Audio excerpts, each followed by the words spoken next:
She threw me out before Christmas to make room for her parents. By morning, everything had changed. My daughter-in-law handed me a suitcase on December 23rd and told me there wasn't enough room at her table for me this year. What she didn't know was that the deed to that house still had my name on it. By morning, she'd be the one packing. Hello everyone. My name is Deborah. I'm 74 years old. And if this is your first time here, welcome. I want to know where you're watching from tonight, so drop your city or country down in the comments.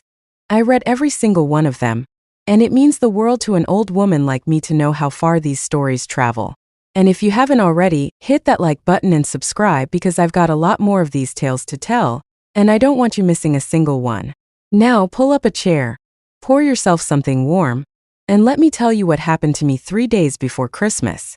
I need to back up a little first so you understand who I was before all this happened and who I am now. I raised 2 children in a little brick house on Maple Hollow Road. My husband, Walter, passed 11 years ago from a heart attack that took him in his sleep. Quiet as anything, the way he lived his whole life.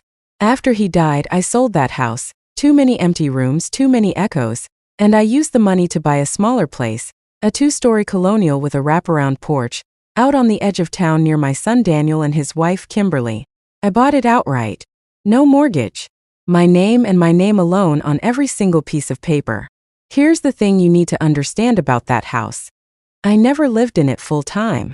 I kept my little apartment in the city for years, close to my doctors, close to my church friends, close to the life I'd built for myself. But Daniel and Kimberly needed a bigger place when their second child came along, and they didn't have the money for a down payment. So I did what I thought any mother would do. I told them they could live in my house, rent-free. I'd stay in my apartment most of the year, and I'd come visit for holidays and summers, staying in what we all called Grandma's room, the converted study off the kitchen with its own little half bath. I want to be clear about something because I know some of you are already forming opinions. I never asked for anything in return. Not once in 4 years did I ask Daniel and Kimberly for a single dime of rent. I paid the property taxes myself. I paid for the roof when it needed replacing 2 summers ago. I paid for Kimberly's kitchen renovation because she said the old cabinets made her feel embarrassed when her friends came over. I gave and gave and gave because that's who I am. That's who I was. Kimberly never liked me much, if I'm honest. She was polite in that stiff, performative way some people are polite, the kind of politeness that has teeth hidden behind it. She came from a family with money, old money, the kind that looks down its nose at a widow who worked 30 years as a school secretary. Her mother, a sharp-tongued woman, I'll just call her mother since I try not to waste breath on people who don't deserve names in my stories, made it clear from the very first Thanksgiving that she thought Daniel had married beneath his potential, and that I was an inconvenience who happened to come attached to a free house. For 4 years I bit my tongue. I told myself it was for Daniel's sake, for the grandchildren's sake. 2 beautiful children, a boy of 6 and a girl of 4, who called me Grammy Bear and ran to hug my legs every time I walked through that front door. I told myself family means swallowing your pride sometimes. Then came this December. I've been planning my visit for weeks. Every year I come for 2 full weeks around Christmas. I stay in my room off the kitchen, I bake gingerbread with the grandchildren, I go to the Christmas Eve service with Daniel like we used to do with Walter, and I wake up Christmas morning to watch 2 small children tear open presents on the living room floor. I'd chosen the carpet for myself. It's the one time of year my house feels like a home instead of a building I pay taxes on. I called Kimberly on December 20th to confirm what time I'd be arriving. She sounded strange on the phone. Clipped, distracted, the kind of voice people use when they're rehearsing something difficult in their head. I didn't think much of it. I chalked it up to holiday stress. Anyone who's hosted a house full of family for Christmas knows the particular exhaustion that sets in by the 3rd week of December. I arrived on the afternoon of December 23rd with 2 suitcases, a box of presents I'd wrapped myself, and a container of the gingerbread men I always bring as a first night treat for the kids. Daniel wasn't home. He was still at work, some last-minute deadline, Kimberly said, though something in the way she said it made the back of my neck prickle. I didn't know yet why. I just felt it, the way you feel a storm coming before the sky changes color. Kimberly met me at the door instead of letting me walk in like I always did, like I had a right to do, in the house that belonged to me. She stood in the doorway with her arms crossed, and behind her I could see suitcases. Not mine. Hers. Packed and sitting by the stairs. along with two smaller ones I recognized as belonging to the children. Deborah, she said, not mom, never mom, always Deborah, a small cruelty she perfected over 4 years. We need to talk before you bring your things in. I stood there on my own front porch, holding a container of gingerbread men, and listened to my daughter-in-law tell me that her parents were flying in from out of state for Christmas this year, a surprise for Daniel, and that obviously there wasn't room for everyone. The children would share, she said, and she and Daniel would take the guest room, and her parents would take the master, which left, in her words, nowhere really appropriate for me. I already made you a reservation, she said, and she actually smiled when she said it like she was doing me some enormous kindness. There's a comfort in off the highway, 12 minutes away. I'll cover the first night. I remember the cold hitting me first. Not just the December air, but something colder, something that started in my chest and spread outward.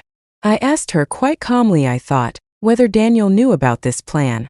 She said he did, that they'd discussed it together, that it just made more sense this way given how tight the house was. I want you to sit with that for a second, the way I had to sit with it on my own porch. This woman was standing in a house I owned outright. Every wall, every window, every square inch of it purchased with money I'd earned and saved over a lifetime. And she was handing me a suitcase and a hotel reservation 3 days before Christmas, so that her parents could sleep in my bedroom. I didn't scream. I didn't cry, not then. I have never once in 74 years given anyone the satisfaction of watching me fall apart in real time. I simply nodded, picked my suitcases back up off the porch where I'd set them and said, all right, Kimberly. I understand completely. And I did understand. I understood something Kimberly hadn't stopped to think about in her rush to make room for people she considered more important than her husband's own mother. I drove myself to that comfort inn, checked in with hands that were shaking just slightly, and sat on the edge of a stiff hotel bed with my coat still on. And then I did something I want every one of you watching to remember, because it's the whole reason I'm telling you this story tonight. I called my lawyer. Not Daniel. Not Kimberly. My lawyer. A sharp, no-nonsense woman named Bridget who'd handled Walter's estate 11 years earlier, and had handled every piece of my business since. I'd kept her on retainer quietly, the way a woman who'd been widowed once learns to keep certain things quiet and certain people close. I told her what had happened. I told her I wanted to know, precisely and immediately, what my options were regarding a property that I owned outright, that I paid the taxes on, that I had allowed my son and his family to occupy under nothing more formal than a verbal, revocable arrangement between a mother and her child. Bridget didn't miss a beat. Deborah, she said, there was never a lease. There was never a rental agreement. Legally, your son and his wife are occupants at your sufferance. You can begin eviction proceedings whenever you're ready, though given the holiday, I'd recommend we handle this cleanly rather than dramatically.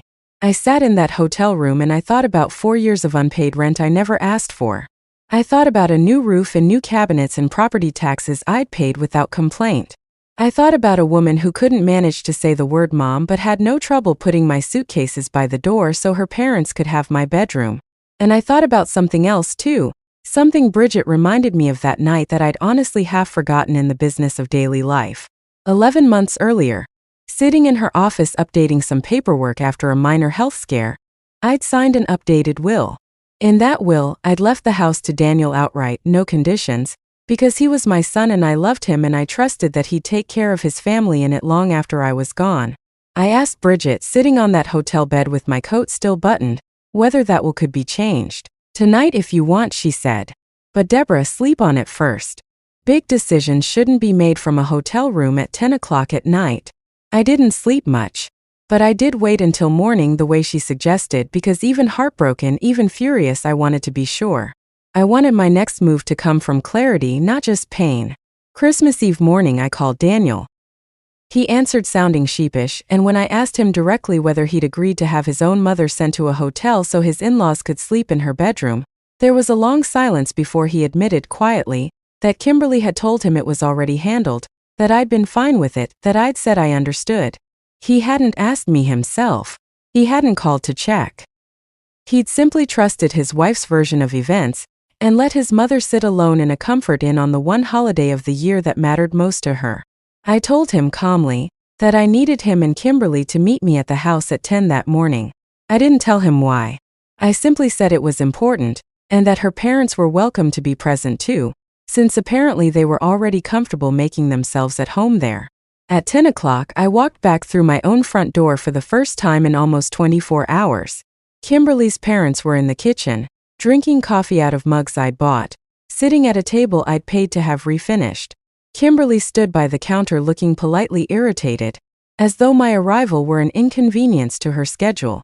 Daniel looked like a man who hadn't slept, which told me at least some part of him understood the weight of what had happened. I didn't raise my voice.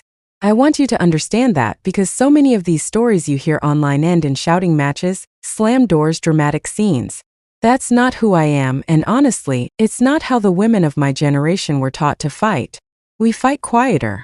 We fight smarter. And sometimes that's so much more devastating. I set a folder down on my own kitchen table, the table I'd bought in the house I owned, and I opened it in front of all four of them. This house, I said, has never had Daniel's name on the deed. It has never had Kimberly's name on the deed. For 4 years, I have allowed this family to live here without paying a cent of rent, while I covered the taxes, the roof, and every renovation this family requested. 2 nights ago, I was handed a suitcase and a hotel reservation so that people I've met perhaps 6 times in my life could sleep in the room that has been mine in my own house, for the 1 week a year I actually use it. Kimberly's mother started to say something about how it wasn't meant that way, how they hadn't known the full history, but I held up a hand and credit to her, she actually stopped. I turned to Daniel. I loved you enough to make sure you'd never have to worry about a roof over your family's head, even after I was gone. As of 11 months ago, this house was yours in my will, no conditions attached the day I pass. That is no longer true as of 6 o'clock this morning. I've had my will updated. This house will go to a women's shelter trust when I die, one that helps women exactly like I was 40 years ago. Young, scared, and without a place of their own. You are welcome to continue living here as my guests. But you will treat me like your mother, not like a burden to be rehomed at a comfort inn whenever it's inconvenient to have me around. Nobody said a word for what felt like an entire minute. Kimberly's face went through about 4 different colors. Her mother set down her coffee mug very slowly, the way people do when they suddenly realize the ground beneath them isn't as solid as they assumed. And Daniel, my son, my sweet conflict-avoidant son, put his face in his hands and said, "Mom, I am so sorry. I should have called you myself. I should never have just believed. You should have, I agreed. But you didn't, and now you know why that matters. I want to tell you the rest because this isn't just a story about a woman getting even. It's a story about what happens after." Kimberly's parents left that same afternoon. I don't know exactly what was said between them and Kimberly once I walked out to let the family talk privately, but I do know that by dinner time it was Kimberly herself who called me at that comfort inn, the same one she booked for me, and asked in a voice I genuinely never heard her use before, whether I would please come back and spend Christmas in my own home in my own room. I didn't rush back. I let her sit with it one more night. Some lessons need a full 24 hours to properly settle into the bones. I came back Christmas morning instead, in time to watch my grandchildren tear open their presents on that living room carpet I'd picked out myself. My granddaughter climbed straight into my lap the second I sat down, completely unaware that anything had happened at all, which is honestly exactly how it should be for a 4-year-old on Christmas morning. Kimberly didn't apologize with a long speech.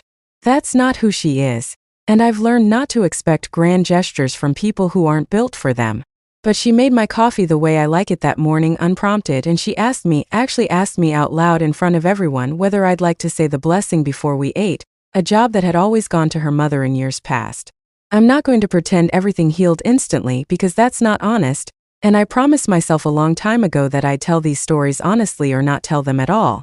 Things between Kimberly and me are still finding their new shape. But something fundamental shifted in that kitchen on Christmas Eve morning, something that needed to shift years earlier. I stopped being an inconvenience they managed. I became, again, the woman whose name is on the deed, whose sacrifices built the very floor they stand on, and whose love, it turns out, was never something to be taken for granted. The updated will still stands, by the way. I haven't changed it back. Not because I'm holding it over anyone's head like a weapon, I'm not that kind of woman, but because I think everyone in that family needed to understand clearly and permanently that the roof over their heads was never owed to them. It was given. And things that are given can be given differently, to people who understand what a gift actually is. If you're an older woman watching this tonight, and someone in your own family has made you feel like a guest in a life you built with your own two hands, I want you to hear me say this clearly. You are not required to shrink yourself to keep the peace. You are not required to accept a suitcase and a hotel room in exchange for a lifetime of sacrifice. Check your paperwork. Know what's actually yours. And never, ever let anyone convince you that gratitude is optional, just because you're the one who's always given it freely. Thank you so much for spending this time with me tonight. If this story meant something to you, please hit that like button, subscribe if you haven't already, and tell me in the comments where in the world you're watching from. I truly do read every single one. There are more stories coming, and I promise you some of them get even more interesting than this one. Until next time, take care of yourselves and take care of what's yours.